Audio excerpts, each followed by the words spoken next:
So when we talk about innovation, you don't only do that with developing new equipment. You have to think about innovating clinically. And now you got all these new tools. You got complex patients, and then you still have to think about innovating clinically. How are you going to use the best and everything else? So we're bringing up Luigi Pannone, who did his medical school in Naples, then went on to Milan and did his training at an EP. Then he moved on to the University of Brussels, where he then got his PhD. So he's an MD, PhD, and he's now has a permanent position there.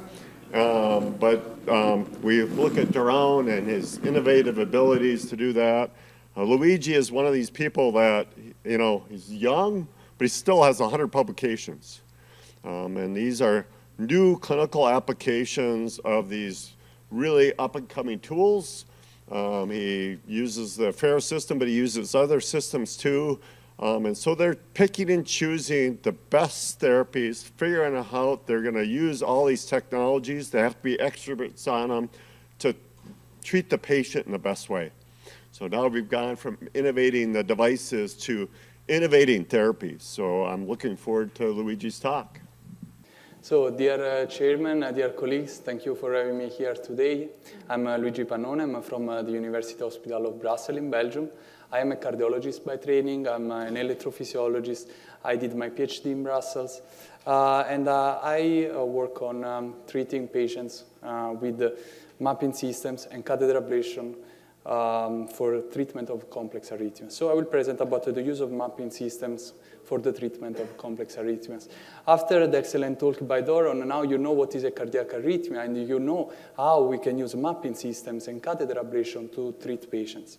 What I will focus on is how we can optimize the technology, so how we can use this technology in an innovative way, and how these technologies can really impact everyday life of our patient. These are my disclosures. So as Prof. Iaizzo was saying, in Brussels, we always look forward improving the technologies. So what we do, we use the technologies, we try to use the technologies in a more innovative and novel and creative ways.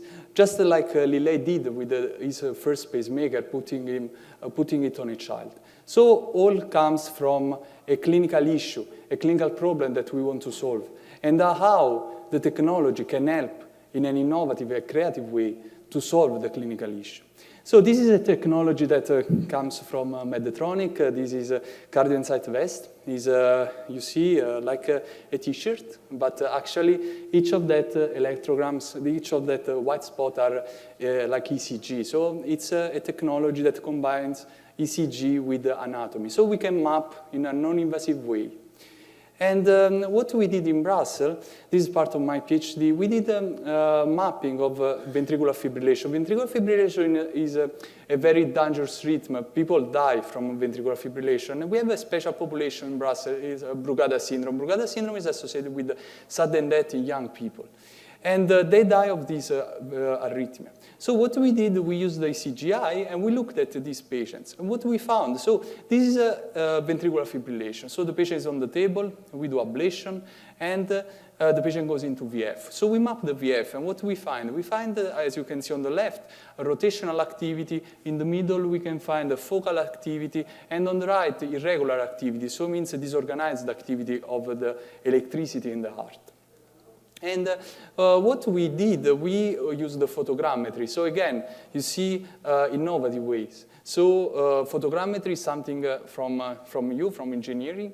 We have the opportunity to collaborate with the Visible Art Lab, with the Giacomo Talevi, that is our engineer, and he proposed us to do this. So we have, as you can see here, these are sinus rate maps, so repolarization map, activation recovery interval map are activation map built during sinus rate. And we have a VF map. So what we want to do now is to compare the sinus rate map with the VF map to understand if there is some substrate, if there is a reason during sinus treatment that why this patient goes into VF. So we solved this issue with the engineering technology, that is this technique, photogrammetry. So we reconstructed the two sinus rate map and the VF map we merge together with the photogrammetry. And what we see that there is a cliff, what we call cliff. Cliff is a sudden change in the repolarization time. So when the repolarization time goes from short to long, we call this cliff. And we see that this cliff depicted in white on the picture, this cliff overlaps with the VF singularity point, so where the VF turns around. So maybe this cliff is important. Maybe this cliff is the reason why this patient go into VF. And so we did this in several cases, and we saw that this cliff is always in this region. You can see the RVOT, the right ventricular outflow tract. So this cliff, actually, it's part of the problem. And we treat this patient ablating the RVOT. It's an anatomical approach, so we always do the same in every patient, but still, knowing this opens new therapeutic opportunities. So this is another patient. Again, same technology, ECGI, again, a different approach, a different clinical problem. What is the clinical problem? How we can detect the risk of this patient. When the patient comes to us, we have, the patient asks us, what is my risk of dying? What is my risk of sudden death? Okay, so we go back, we use the technology, creative way, think about it. Okay, then what do? We use this technology to stratify the risk of sudden death of these patients. So as you can see up, this is a patient with no previous sudden death, so no arrhythmias. And you can see on the right, this is a measurement that the vest gives. It's the activation time of the right ventricular outflow tract. Down, it's a patient with sudden death, down on the left, the map, and on the right, the signal, the EGM. So what we saw is that actually patients with a higher risk of sudden death have more delay, have more late activation in their VOT. And this is a way that we use this technology every day to tell the patient, look, you have this risk, look, you have that risk. And this is important to guide the therapeutic approach. As the patient with higher risk, we put an ICT. The patient with the lower risk, we say, okay, you have a Brugada syndrome, but your risk is like the general population. So do your life, you are okay. But still, we need to follow up this patient because the risk can change. And this is some example about low risk, as you can see on the left, green, so it means there is no delay, and on the right, blue, so delay.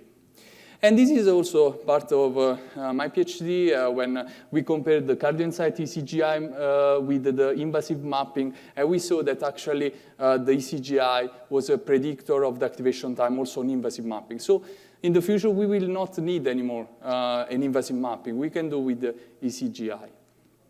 And this is something that we are developing now. Again, this is something new that we are developing in collaboration with the Insight, so with Abbott. This is a repolarization map during sinus rhythm for ventricular tachycardia. So again, the concept is the same as the cliff, as I showed you before. So this is a sudden change in repolarization time. This is an activation time map, so the deceleration zone. The deceleration zone is a slowing down of the activation. This is pro-arrhythmic, but we already know this. This is something new. So when we do this in sinus rhythm, as you can see on the right, and we use the unipolar EGM to calculate the repolarization time. The repolarization time is the time from the beginning of QRS until the CPS positive, the VDT on the unipolar T wave. And when there is a sudden change in the repolarization time, more than 100 milliseconds, this region is dangerous. This region can be the cause of the VT. And this is some example of some VT when you can see that actually the diastolic channel, you can detect the diastolic channel based on the repolarization map. Now we go into the technology, as Doron was saying, the Affera. We love this technology. I mean, it helps our everyday life. You cannot imagine how thankful we are for this technology. It makes our life so much easier, our patients so much happier. This is just a recent, I presented this last week at HRS in San Diego. So I will share with you this presentation. So this is about the use of Affera for ventricular tachycardia ablation. This is our publication. We were lucky to be the first group in the world to perform commercial cases of VT with Affera. So we published the first 4 patients to treat these dangerous arrhythmias. These are arrhythmias of the ventricle. So again, dangerous for the life of the patient. We included 4 patients, so not so much, but still it's first experience. And we focus more, as always, on safety and, of course, efficacy. As you can see in the slide, the patients were very different. We have one patient with the Brugada syndrome, one patient with ischemic cardiomyopathy, one patient with the non-ischemic cardiomyopathy, one patient with arrhythmogenic cardiomyopathy. And how this was? This was good. The experience was really good. We had basically no safety issue. The patients did very well. As you can see up on the, this is a Brugada syndrome. I will go a bit more in detail on this case. This was the first ever case in the world of VT ablation with Affera. And down, it's a patient with the non-ischemic cardiomyopathy. On the left, you have some technical details. We use both the pulse field and the radio frequency. So as Doron was saying, we use both. And this is important. Why? Because it's more versatile. We can use both energies. And also, we used these, and we never saw any VT induction from the pulse field ablation, because this was also an issue that people were afraid, the pulse field can induce VT. No, we never saw this. And these are the results of another study. This is from our colleagues of Prague. And again, this catheter really changed our life, changed the life of our patients. Again, the procedure is fast, around 3 hours. That for a VT ablation is fast. We have basically very few issues. The ablation outcome is good. We have 80% of success, so it's good. Of course, we have to be careful always about possible complications. This is a coronary spasm. We know this. We always give nitrates, and it's not dangerous for the patient if we give nitrates. And this is some technical issue when we go under the mitral valve with this big tip catheter. Sometimes we can have difficulties, but this can be overcome with the catheter manipulation on going to a 4-millimeter catheter. And this is the result of the registry, the AVAR registry, that is the big European registry that was presented by Fred Sacher, that is from the group of Bordeaux, and we were participating in this registry. And again, so we included more than 100 patients, so it's a lot. And we have pretty much good results. As you can see here, just to give you an idea of these patients, these are patients that are very sick. Look here. So 2 out of 3 patients had the previous ablation. So it means that this population, 2 out of 3 were failed previous procedure. So it's a very sick population, very special population, because of course it's the first experience. And again, 30% were non-ischemic. Non-ischemic go worse than ischemic. So it's the worst population you can imagine. And, but despite this, the results were good. We have acute success in 80%. And few complications. We had 2 thromboembolic events, 1 VF. And here is the outcome. So the outcome is good. We have 70% of success, and if it's a de novo procedure, it's 80% of success at 6 months. So this is really important for us. And so I will go on with some clinical case. So this is the first ever patient treated with the VT. With a Affera system. This is a patient with the Brugada syndrome. This is an image of thoracoscopy. We have the opportunity to work with our surgeon, Prof. Lamer, and we do this. So we ablate the right ventricular outflow tract of this patient in thoracoscopy, so with surgery. And as you can see here, this patient happened to have this huge amount of fat. So this fat, with this fat, we could not ablate the epicardium of RVOT. We tried with the cryo, we tried with RF, was not possible. So what to do? This patient has, again, VF, shock of the defibrillator, is a young patient. So we say, okay, let's try Affera. So we go in with the Affera, and this is the video of the procedure. This is a very young patient, he's around 60 years old, and we go in with the Affera VT, for VT ablation. So this is the procedure. So as you can see, this is a right ventricular map. It's very fast. We map activation and voltage. And what do we see? We see that actually this is the VT of the patient. And we see that there is a scar area. So there is some scar on the lateral wall and some scar on the right ventricular outflow tract. And so what we do, we ablate. We ablate with the pulse field. We ablate with the pulse field, and it's a very easy, very fast procedure. And this is the final result. I will show you here. Yeah. So as you can see, green pulse field, so good, safe. And this is the final result. RVOT and lateral wall is ablated. The patient is doing fine, and now it's more than 1 year. He always comes to us, he's happy. I mean, this really changed his life. He was living with the fear of another shock, when I can have a new shock. Now he has no shock anymore, he's doing a normal life. So this is really important, this really impacts lives. Again, this is arrhythmogenic cardiomyopathy. This is a young patient with ICD and sustained VT. This is his map. Again, scar in the right ventricle. We go with the Affera. We map the VT. This is the VT. So this is an arrhythmia. As you can see, this is a circle. So it's turning around the right ventricle. And so what we do reversible pulse. So reversible pulse is a new kid on the block. I mean, it's a new technique. So what we do, we can give this a little shot. It's reversible. So normally after the shot, the tissue should come back to normal. And we use this reversible pulse to prove the mechanism of arrhythmia. So if it's a reentrant circuit and you are in the right spot, this arrhythmia will stop. And as you can see here, we apply a reversible pulse, the arrhythmia will stop. So it means that this is the right spot to ablate. And this you can do with the very few technology. Affera is one of the first, and right now is the only one that can do this reversible pulse. We recently, last week, published about the reversible pulse on heart rhythm, our experience on atrial tachycardia, and we find that this reversible pulse is really advanced in the field. We use the reversible pulse to detect what is the right spot to ablate, where is the isthmus, and then once we are sure, okay, this is the isthmus, we ablate with the irreversible pulse. And this is the final result. Again, arrhythmogenic cardiomyopathy, this is the epicardial substrate, so we go on the other side of the heart, in the epicardium, we map extensive scar, and what do? We ablate, as you can see, up, left and right, we ablate in the epicardium with the PF. And then we remap endocardially to see if this lesion is transmural. And what we see actually is that in the RVOT, this lesion is transmural, but not in the RV lateral, probably because the tissue is a bit too thick. So we complete the lesion from the endocardial side.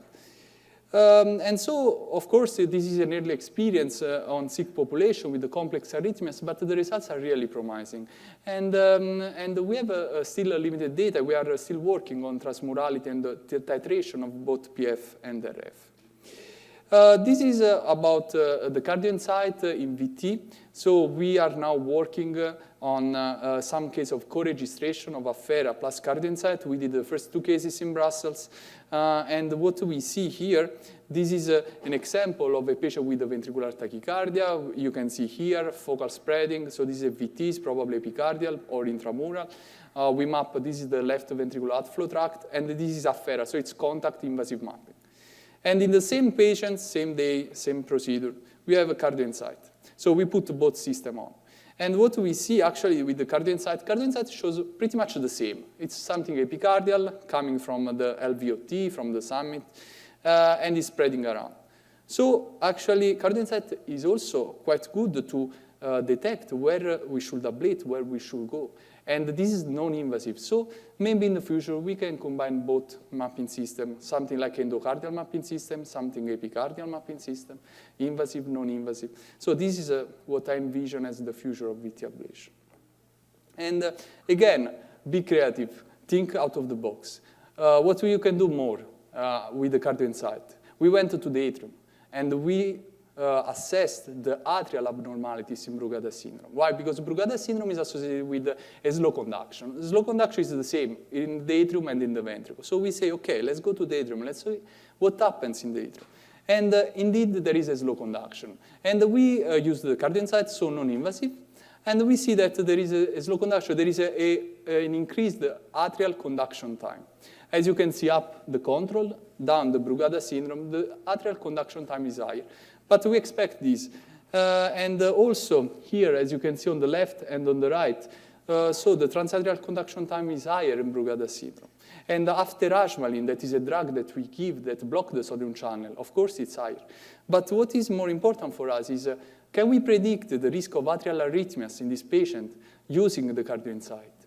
And the answer is yes. So again, a transatrial conduction time, so a more delay in the activation of the atrium is a predictor of arrhythmias. And we can see this in a non-invasive way. Just CardioInsight, we measure the transatrial conduction time. If this is more than 138 milliseconds, this patient has a higher risk of having an atrial arrhythmia. So this is what I was telling you about, reentrant tachycardia. So now we have the paper out on Artrhyth. This is our paper that has been recently published about the reversible PF application to map the atrial flutter. So we did this in 100 reversible pulse. And this is the result. I will show you. So we can have 3 responses: prolongation of more than 10 milliseconds, termination, or no change. So prolongation or termination, it means you are in the right spot. That's the spot to ablate. No change in the cycle length with the reversible pulse, it means you are not in the right spot.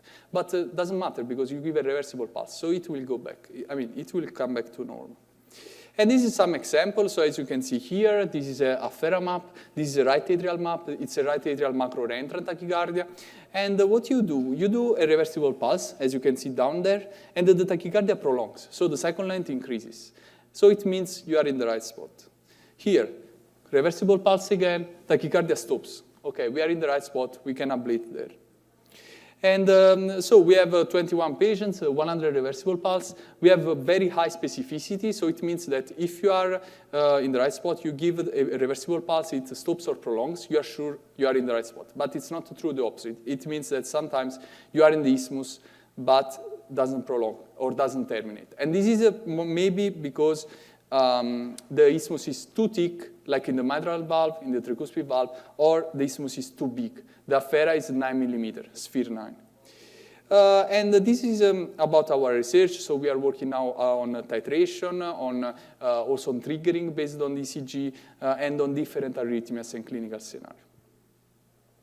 And this is also recently published about the sinus node. So now we shift towards something else, sinus node. So everybody knows what is the sinus node. It's the electrical central of our heart, where the impulse comes from. And what we did the endoepicardial map. So we combined both endocardial and epicardial map.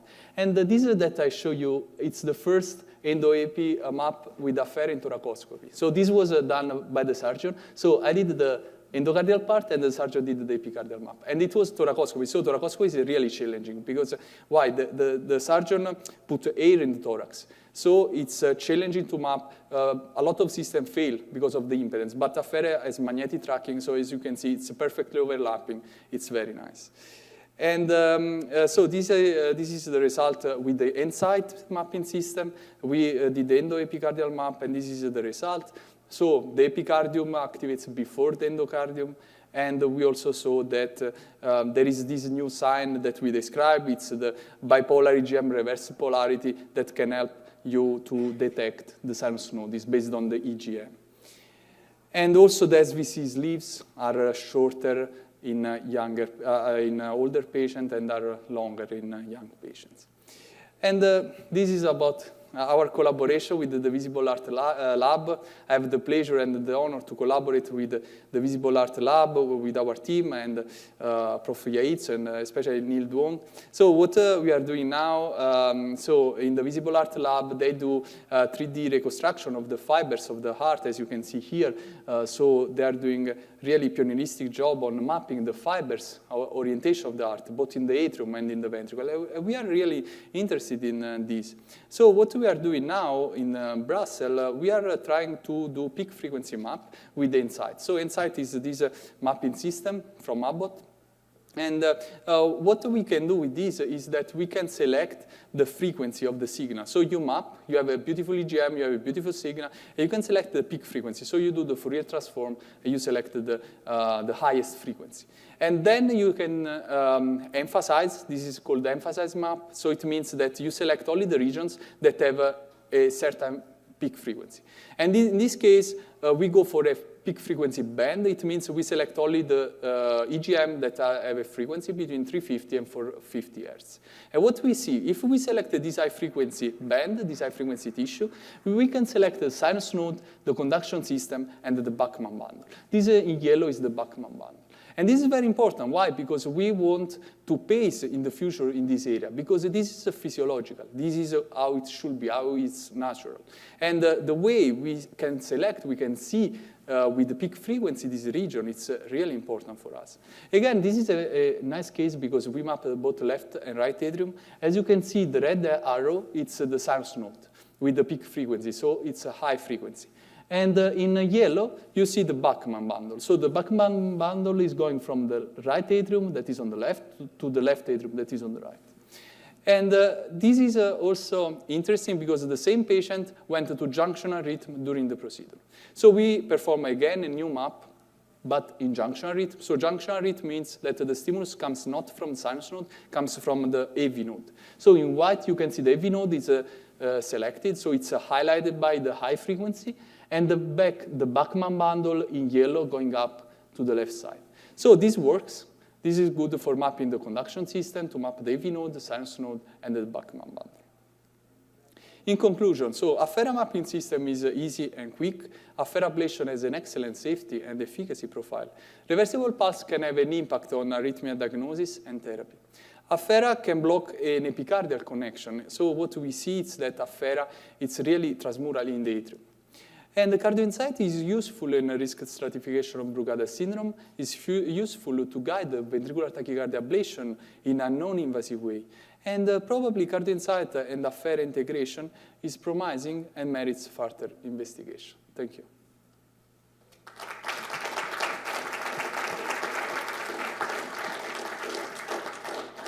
Well, that was really good, Luigi, and using a lot of different systems. Yeah. Often, obviously, you have to be an expert on all these technologies, and then you accomplish something during the day.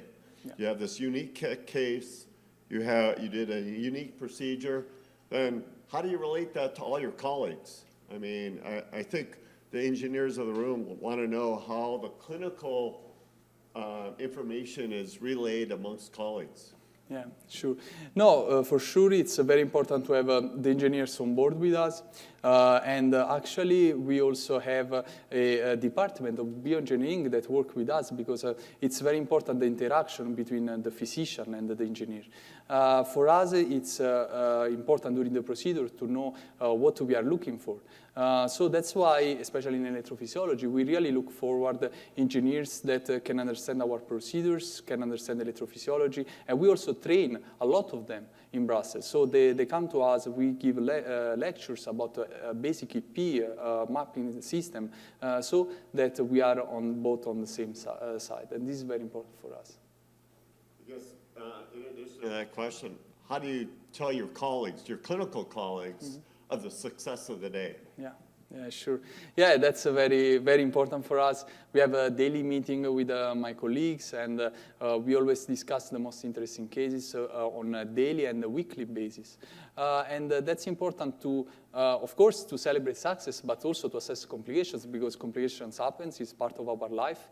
But as I was talking with Paul before, it's also a matter of perseverance. So complications can happen, and we should always ask ourselves what's going on, what's wrong, and what I can do better. That's the story also of Affera. I mean, you get stuck after 1 year and a half, and you get PFA, you have to change your technology. So this is really about perseverance. This is about persistence. This is about you have a mission, and you need to accomplish that, whatever happens. Yeah, thanks for a wonderful talk and taking us down the deep clinical dive. You've had the opportunities to use a lot of these advanced mapping plus ablation systems, not just from Medtronic or Affera, but across the board. Yeah. What's on your wish list for the next generation of devices, the devices that we need to be seeing 5 or 6 or 10 years from now? Yeah, sure, thank you. So actually what we are looking for is for sure a catheter that is able to map and ablate in the same catheter as the Affera or the FARAVIEW now. For sure a catheter that can do deep lesion, so transmurality will be the next step, will be the future, especially in the ventricle. And for sure something that can help to map in a non-invasive way, like CardioInsight or integration with the CardioInsight. That's the future that we envision. So in the future, the procedure will be easier and easier. Will be easier, will be faster. So the future will not be how to ablate more or how to ablate faster, because we are fast enough. The future will be where to ablate. And so in this case, new mapping tools and new mapping techniques will play a pivotal role. We are exploring now repolarization because it was neglected for years, and I think this is the moment to look forward repolarization map. Also in the atrium, we are doing some nice works, because now the matter is where to ablate. So this is the next step, I think. I'm curious, the engagement with the patient. Do you see patients that are doing more online research now and are coming in with a preference as to how to proceed? Is that evolving over time? And tell us a little bit about the interaction with the patient before, during, and after the procedure. Yeah, thank you. Yeah, actually, we live in a time that is like Dr. Google. So the patient comes to you and asks, I read this, Faraview or Affera, I want this, and this, and they come with you with a wish list. So, okay, I want this procedure with this catheter, with this anesthesia, and so on. Of course, it doesn't work like this. We always are very honest with the patient. We say, okay, that's very nice that you document yourself. That's for sure important. But, we are the physician. We studied 15 years to do this. And for us, it's important that you know everything. I can give you all the information, but still the final decision is shared, but I have the opportunity to counsel you. So we always give the patient the best treatment, and it's not always what the patient thinks is the best treatment. So it's very important in this case, communication. Communication is unique, it's important. So try to understand what the patient wants, what I can give to the patient, and always be honest. So don't tell patient, okay, I ablate the AFib, but you will never have this arrhythmia again. So let's always be honest. We offer you the best treatment possible, the best catheter possible, the best technology, the best mindset. But these are arrhythmias that can recur. You have to play a role. If you smoke, if you eat not good, I cannot do anything for you. So, of course, it's a journey. It's a journey that we do together. We are with the patient are with us. But always be honest, communicate, and share the decision. That's a great answer, but I have to add that when he moved to Brussels, he also had to learn Dutch and German to be able to talk to his Dutch and German patients, not just English and everything else. So, that's on top of learning EP and getting a PhD, he's learning additional couple languages. Yeah. So very impressive. Thank you. I had a quick question over here. Yeah, sure. I was wondering about the atrial mapping that you were doing. Yeah. And when you're doing the endocardial atrial mapping as well as the epicardial atrial mapping, the LAT mapping more specifically, what is the precision of those after you're mapping that tachycardia both epicardially and endocardially, and then you're performing those lesions? Are you seeing are the lesions, are the local activation time on both the epicardial and endocardial mapping going to the same location? Yeah, thank you.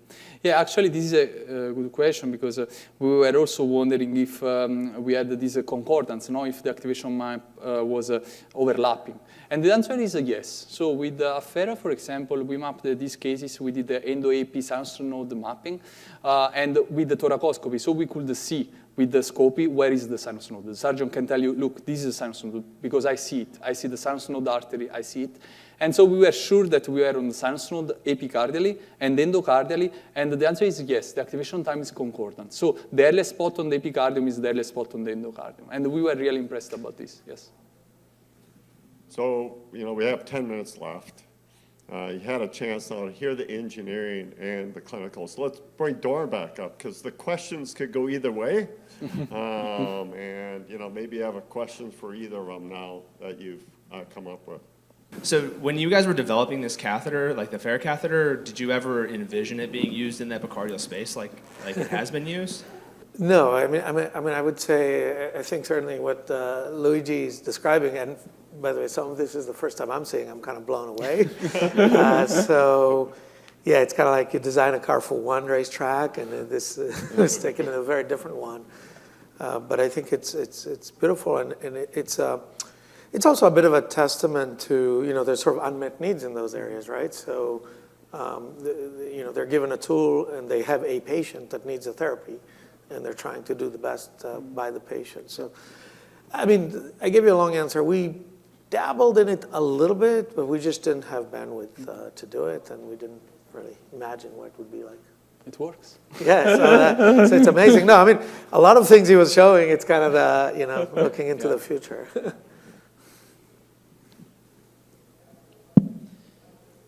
Thank you both for your interesting presentation. I have a question for Doron. First, regarding the site of the ablations, you made it bigger. So what's the downside of doing that, and what's the limitation on how big we could go? And the second question is, you mentioned for like 30 years, people didn't go in that route. So what was the bottleneck that prevented people to pursue that route, and how you turn that corner actually? Sorry, well, I'll start with the second, and then you'll remind me of the first. They're obviously related. I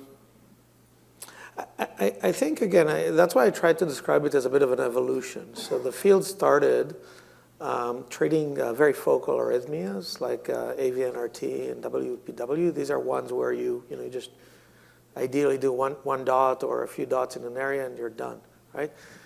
And also when you think about it, kind of as a species, our humans, right? You build your audacity over time. So the beginning was these very pointed places. But I think what happened is, as I was showing, the field actually evolved. And then nobody kind of did that wake-up call of, okay, well, do we have the right tool for what we're trying to do? So I think that's some of what happened. Again, similarly, when PFA was starting out and I tried to flag it, most endeavors were bipolar. So that means, right, you put a catheter in and you create the fields between two. People had all kinds of ideas why it absolutely must be that way. They were adamant, right? And in fact, you had the leaders, which frankly were Medtronic and at the time a company called Fairpulse, and you had the followers. And I think all of the followers were following those leaders. And we kind of came and said, no, you can do it differently. So I would say on that is, you need to kind of zoom out a little bit. In the case of PFA, think about the physics and why are people saying it has to be bipolar. And in the case of the ablation, I tried to demonstrate it was a bit of an evolutionary reason. Now, I think your first question is coming back to me. I think we had a lot of people, especially, right, I'm going out there raising money, and people are saying, this is too big, this is dangerous. FDA is never going to approve it, right? And these are real things that are being said. Because you're sort of changing the paradigm a little bit. So again, you have to sort of think about it, and you say, let's think. There's a product called a cryo balloon, right? It's a pretty big thermal footprint. It's kind of doing something a bit similar. In fact, part of why cryo is so successful is because it's making these wide lesions on the pulmonary veins.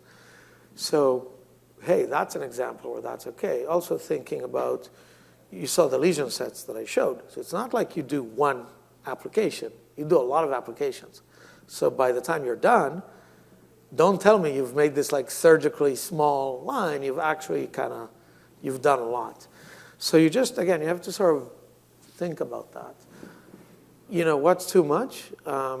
Unfortunately, I think we may find out. So I think the field is now taking tools that were, in some cases, designed for, just to take out the pulmonary veins and applying them elsewhere. So we may find out. We may enter an era. I actually don't. I think Affera, by the way, Affera also can be misused. So because now you can ablate faster, you can do a lot more damage a lot quicker. And we want people to move responsibly along that journey.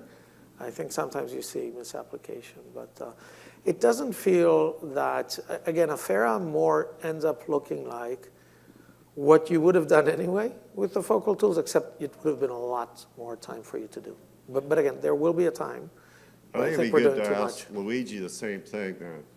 Do you worry that some of these lesions are too large, or, looking at overlap, you do less overlap now with Affera versus other, a point ablation catheter, and what's your clinical feel for that then? Yeah, absolutely. I mean, as I was telling you before, now we have these tools that you can ablate in a fast way, in an effective way. So now we look forward not faster or how to ablate more, but how to ablate a more efficient way, in the sense that we ablate what we need. We don't over-ablate. Now the risk is the opposite, is to over-ablate, because we have this new tool, it's very fast, so the risk is, okay, it's safe, why not? Why we don't ablate also this? So that's why now it's really important to understand where to ablate, in which patient, and what not to ablate.